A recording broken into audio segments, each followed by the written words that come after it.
ನಮಸ್ಕಾರ ಬಂಧುಗಳೇ.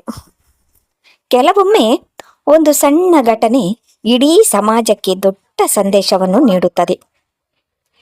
ಕೆಲವು ಕ್ಷಣಗಳು ಕೇವಲ ಸುದ್ದಿಯಾಗಿರುವುದಿಲ್ಲ, ಅವು ಇತಿಹಾಸದ ಪುಟಗಳಲ್ಲಿ ಅಚ್ಚಳಿಯದೆ ಉಳಿಯುವ ನೆನಪುಗಳಾಗುತ್ತವೆ.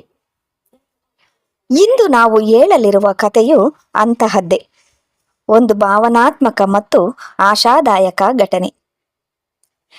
ಚಿಕ್ಕಮಗಳೂರು ಜಿಲ್ಲೆಯ ಕಡೂರು ತಾಲೂಕಿನ ನಿಡಘಟ್ಟ ಗ್ರಾಮದಲ್ಲಿ ನಡೆದ ಈ ಬೆಳವಣಿಗೆ ಇಂದು ರಾಜ್ಯಾದ್ಯಂತ ಚರ್ಚೆಗೆ ಕಾರಣವಾಗಿದೆ. ಹಲವು ವರ್ಷಗಳಿಂದ ದೇವಸ್ಥಾನದ ಹೊರಗೆ ನಿಂತು ದೇವರಿಗೆ ಕೈ ಮುಗಿಯುತ್ತಿದ್ದ ಕೆಲವು ಕುಟುಂಬಗಳಿಗೆ ಕೊನೆಗೂ ದೇವಾಲಯದ ಒಳಗೆ ಪ್ರವೇಶಿಸಿ ತಮ್ಮ ಆರಾಧ್ಯ ದೇವರ ದರ್ಶನ ಪಡೆಯುವ ಅವಕಾಶ ದೊರೆತಿದೆ.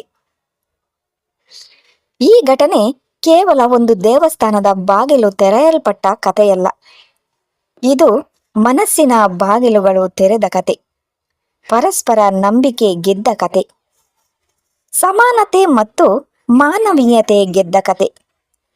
ನಿಡಘಟ್ಟ ಗ್ರಾಮದಲ್ಲಿ ಸುಮಾರು 2,000ಕ್ಕೂ ಹೆಚ್ಚು ಕುಟುಂಬಗಳು ವಾಸಿಸುತ್ತಿವೆ. ಅದರ ಜೊತೆಗೆ 80ಕ್ಕೂ ಹೆಚ್ಚು ದಲಿತ ಕುಟುಂಬಗಳು ಹಲವು ವರ್ಷಗಳಿಂದ ಇದೇ ಗ್ರಾಮದ ಭಾಗವಾಗಿದೆ. ಆದರೆ ಸುದ್ದಿಗಳ ಪ್ರಕಾರ ಹಲವು ತಲೆಮಾರುಗಳಿಂದ ಈ ಕುಟುಂಬಗಳಿಗೆ ಊರಿನ ಆಂಜನೇಯ ಸ್ವಾಮಿ ದೇವಸ್ಥಾನದ ಒಳಗೆ ಪ್ರವೇಶಿಸಲು ಅವಕಾಶ ಇರಲಿಲ್ಲ. ಹಬ್ಬಗಳು ಬಂದಾಗ, ಜಾತ್ರೆಗಳು ನಡೆದಾಗ, ವಿಶೇಷ ಪೂಜೆಗಳು ನಡೆದಾಗ ದೇವಸ್ಥಾನದ ಗಂಟೆಯ ನಾದ ಕೇಳಿಸುತ್ತಿತ್ತು, ಮಂತ್ರೋಚ್ಚಾರಣೆಗಳು ಕೇಳಿಸುತ್ತಿದ್ದವು. ಆದರೆ ಕೆಲವು ಭಕ್ತರು ಮಾತ್ರ ದೇವಸ್ಥಾನದ ಒಳಗೆ ಹೋಗದೆ ಹೊರಗೆ ನಿಂತು ಭಕ್ತಿಯಿಂದ ಕೈ ಮುಗಿಯಬೇಕಾಗುತ್ತಿತ್ತು. ಅವರ ಮನಸ್ಸಿನಲ್ಲೂ ಒಂದೇ ಆಸೆ, ಒಂದು ದಿನ ನಾವು ಕೂಡ ನಮ್ಮ ದೇವರನ್ನು ದೇವಸ್ಥಾನದ ಒಳಗೆ ಹೋಗಿ ದರ್ಶನ ಮಾಡಬೇಕು. ಆ ಆಸೆ ವರ್ಷದಿಂದ ವರ್ಷಕ್ಕೆ ಮುಂದೂಡಲ್ಪಟ್ಟಿತ್ತು. ಒಂದು ತಲೆಮಾರು ಹೋಯಿತು, ಮತ್ತೊಂದು ತಲೆಮಾರು ಬಂತು, ಆದರೂ ಆ ಕನಸು ನನಸಾಗಲಿಲ್ಲ. ಆದರೆ ಪ್ರತಿ ಕತ್ತಲೆಯ ನಂತರ ಬೆಳಕು ಬರುತ್ತದೆ ಎನ್ನುವಂತೆ ಈ ಗ್ರಾಮದ ಜನರು ಭಿನ್ನವಾದ ನಿರ್ಧಾರ ಕೈಗೊಂಡರು. ಸಮಸ್ಯೆಯನ್ನು ಜಗಳದಿಂದಲ್ಲ, ಸಂವಾದದಿಂದ ಪರಿಹರಿಸಿದರು. ಗ್ರಾಮದ ಮುಖಂಡರು, ವಿವಿಧ ಸಮುದಾಯಗಳ ಹಿರಿಯರು ಮತ್ತು ದಲಿತ ಸಮುದಾಯದ ಪ್ರತಿನಿಧಿಗಳು ಒಂದೇ ಸ್ಥಳದಲ್ಲಿ ಕುಳಿತು ಮಾತುಕತೆ ನಡೆಸಿದರು. ಪರಸ್ಪರ ಗೌರವದಿಂದ ಅಭಿಪ್ರಾಯಗಳನ್ನು ಹಂಚಿಕೊಂಡರು. ಯಾರನ್ನು ನೋಯಿಸದೆ, ಯಾರನ್ನೂ ಅವಮಾನಿಸದೆ ಗ್ರಾಮದ ಶಾಂತಿ ಕಾಪಾಡುವ ರೀತಿಯಲ್ಲಿ ಎಲ್ಲರಿಗೂ ಒಪ್ಪಿಗೆಯಾಗುವ ತೀರ್ಮಾನಕ್ಕೆ ಬಂದರು. ಇದು ನಿಜಕ್ಕೂ ಪ್ರಶಂಸನೀಯ ಬೆಳವಣಿಗೆ. ಯಾಕೆಂದರೆ ದೇಶದ ಹಲವು ಭಾಗಗಳಲ್ಲಿ ಇಂತಹ ವಿಷಯಗಳು ಉದ್ವಿಗ್ನತೆಗೆ ಕಾರಣವಾಗಿರುವುದನ್ನು ನಾವು ನೋಡಿದ್ದೇವೆ. ಆದರೆ ಇಲ್ಲಿ ನಡೆದದ್ದು ಅದಕ್ಕೆ ಸಂಪೂರ್ಣ ವಿರುದ್ಧ.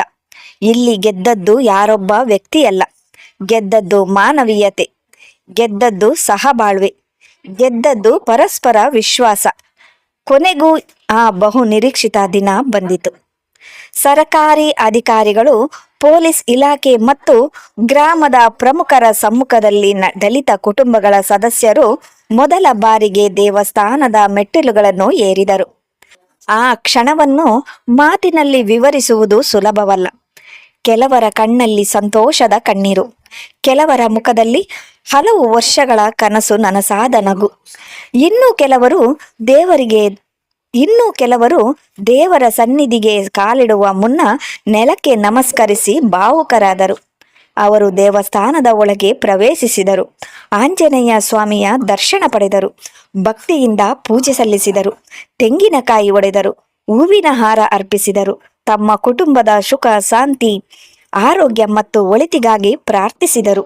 ಅನೇಕ ವರ್ಷಗಳಿಂದ ಮನಸ್ಸಿನಲ್ಲಿ ಉಳಿದಿದ್ದ ಆಸೆ ಆ ಕ್ಷಣದಲ್ಲಿ ನೆರವೇರಿತು.